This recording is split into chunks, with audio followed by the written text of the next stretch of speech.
Bonjour et bienvenue dans l'entretien de France 24. Les riches ont gagné. Ils sont partout. Il paraît que c'est même devenu banal. Chaque pays compte ses millionnaires. Alors selon les critères du World Wealth Report, on calcule la fortune en enlevant la résidence principale. Et dans ces conditions, il y a en 2013 12 millions de millionnaires, dont 500 000 en France. Mais la richesse a aussi ses petits et ses opulents. Ainsi, 90% des millionnaires ont entre 1 et 5 millions de dollars. Et 0,01% ont plus de 30 millions. Jean-Louis Servan-Schreiber, bonjour. Vous êtes notre invité aujourd'hui. Vous êtes journaliste et essayiste. Et on vous doit ce livre, Pourquoi les riches ont gagné, puisque vous avez travaillé justement cette question pour la décrypter. Avec du coup un premier constat, il n'y a jamais eu autant de riches dans le monde. Comment est-ce que vous l'expliquez ? Oh, c'est assez facile. D'abord, il y a une croissance démographique, et ça depuis un bon moment, donc automatiquement, il y a plus de monde. Mais évidemment, le plus fort, c'est d'abord la croissance mondiale. On le voit bien, les pays émergents, avant on parlait de pays en voie de développement, maintenant les plus forts sont émergents, ils ont vraiment pris leur force à partir de l'an 2000. Et ça veut dire de la richesse, ça veut dire de la croissance, ça veut dire plus de riches. Les riches sont un sous-produit de la richesse. Et la richesse est un résultat de la croissance. C'est des équations économiques très simples à comprendre. Mais bien sûr qu'on focalise sur le riche individu. Mais en fait, il faut aussi le considérer comme un phénomène. Et c'est ça qui est intéressant à notre époque.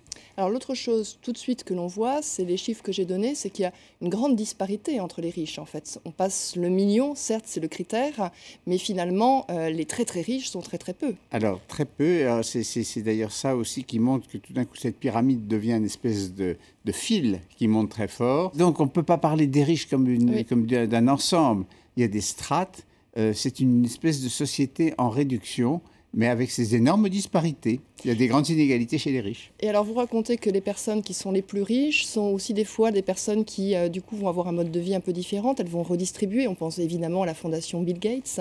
C'est une spécificité du très, très riche, ça ? Non. Il y a des gens qui sont simplement prospères et qui redistribuent. C'est Bill Gates qui dit, au fond, au bout de quelques millions, on commence à se poser la question, comment les rendre ? Mais ils n'ont pas tous cette mentalité. Prenez le cas de Bill Gates et puis son partenaire dans Microsoft, qui était Larry Anderson. Ils ont tous les deux fait une fortune assez comparable. Et Bill Gates a créé une fondation exceptionnelle en Afrique pour lutter contre le sida. Il a créé un groupe de milliardaires qu'il essaye d'agrandir, qui sont prêts à donner la moitié de leur fortune, par principe. Et Larry Ellison s'est fait construire le plus grand yacht du monde. Bon, et puis il a très vite été dépassé par les autres qui étaient encore plus grands. Donc, vous voyez, à l'intérieur de ce petit monde, les comportements sont au fond les comportements humains.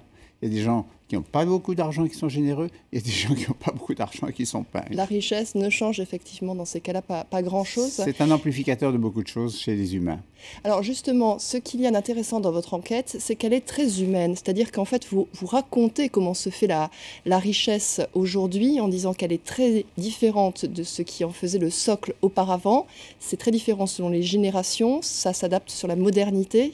Quel type de métier, quel type d'enrichissement permettent ça aujourd'hui ?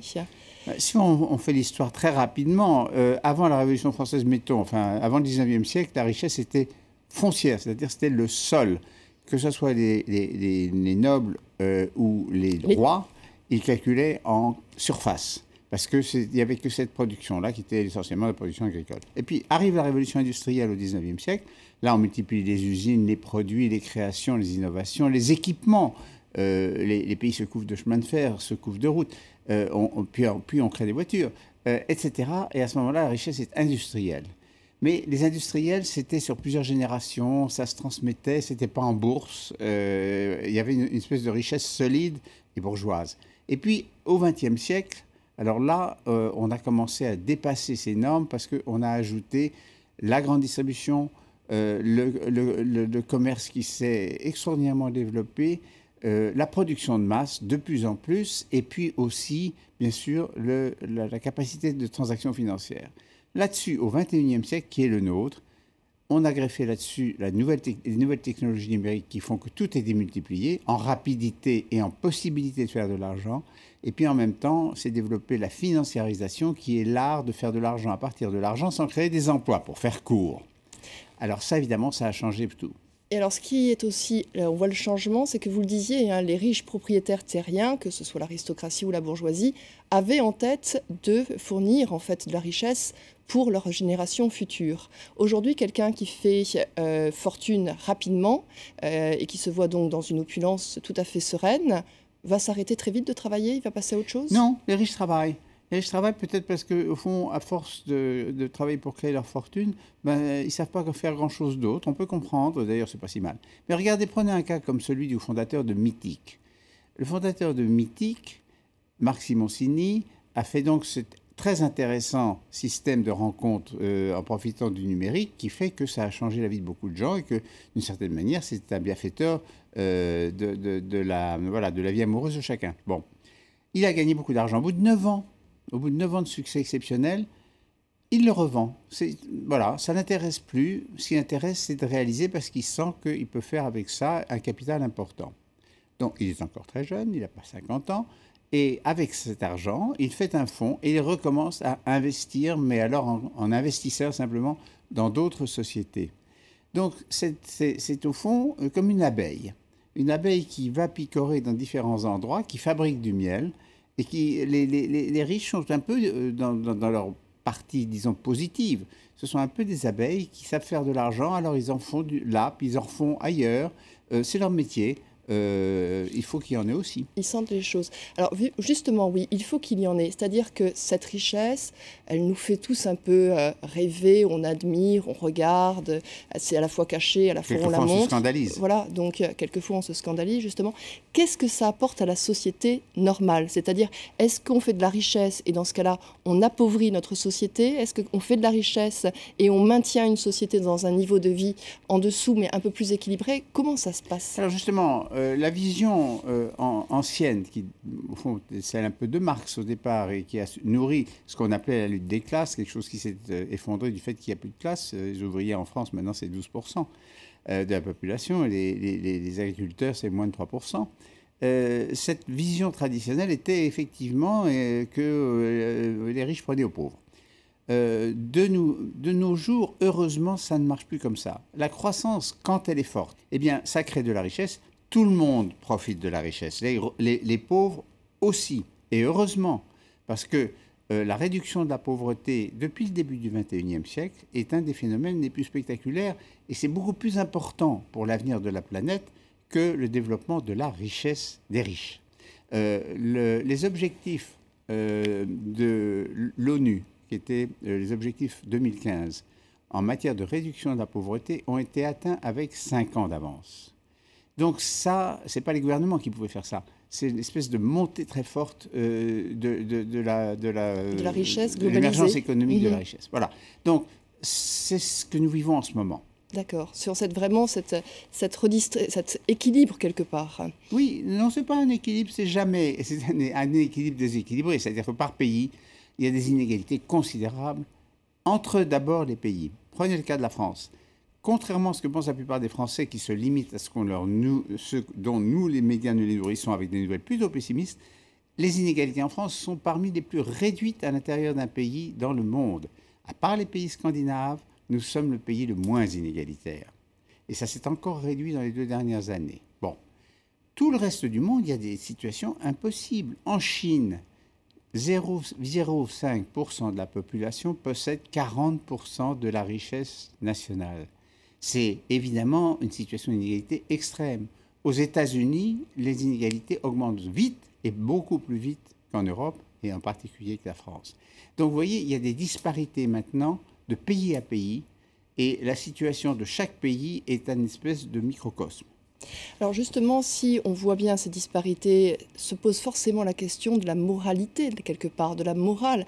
Comment est-ce que c'est géré, cette moralité vis-à-vis de la richesse? Oh, c'est une vieille histoire. Depuis qu'on a inventé l'argent et depuis qu'il y a des religions, en particulier monothéistes, tout ça, on a inventé l'argent avant les religions monothéistes. Oui, mais vous dites que c'est le catholicisme, un des problèmes avec ça, mais que les protestants et le judaïsme en ont moins. Par exemple.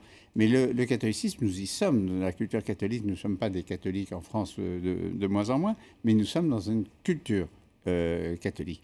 Alors, c'est une grande méfiance vis-à-vis de l'argent et une certaine hypocrisie parce qu'il en faut quand même et qu'on joue quand même avec. Bon, mais ça, c'est un fait. Alors, la morale, maintenant, ce qui est intéressant, ce n'est pas la morale religieuse, c'est la morale contemporaine, qui est laïque. Qu'est-ce que c'est que la morale? C'est ce qui régit les rapports avec les autres. S'il y a de la morale, il y a une certaine régularité des rapports avec les autres. Moins il y a de morale, plus ça devient aberrant et plus il y a des chaos. Donc, concernant l'argent, bon, on sait ce que c'est. Bon, on enseigne quand même à ses enfants, même sans l'Église catholique, qu'il faut être honnête, que ça rapporte davantage que de ne pas l'être. Mais tous ne le savent pas, surtout qu'il y a des zones de non-droit en France, nous le savons. Voilà. Et ces nouveaux riches, ils se montrent un peu plus quand même, justement, puisqu'on parle de morale, avant on le cachait pour être justement dans le quand même respectable. Maintenant, ça se montre davantage? Oui, la richesse est beaucoup plus décontractée et désinhibée qu'elle pouvait l'être. Mais tout le monde ne fait pas étalage de ses richesses. Ça, on retombe sur le comportement personnel. Je citais le cas d'Harry Addison avec ses yachts. Il n'y a pas énormément de yachts, mais enfin, il y en a suffisamment pour encombrer quelque part. Non, les riches... disons que si vous prenez la richesse de base en France, c'est-à-dire ces gens qui sont entre, mettons, 7 000 euros et, mettons, 15 000 euros, avec ça, on ne peut pas aller très très loin. Quand on a des enfants à éduquer, que évidemment, alors à ce moment-là, on les envoie à l'étranger, à ce moment-là, on veut être mieux logé, à ce moment-là, donc ça crée des dépenses. Tout ça, ça fait tourner l'économie, c'est pas très ostentatoire. Les richesses superflues, en quelque sorte, quand vraiment ça atteint des niveaux dont personne n'a besoin, sauf de dépenser de l'argent, quelquefois, ça provoque des fautes de goût. Merci beaucoup, Jean-Louis Servan-Schreiber, cette explication. Donc, pourquoi les riches ont gagné, c'est le titre de votre nouvel ouvrage. Bonne suite de programme sur France 24.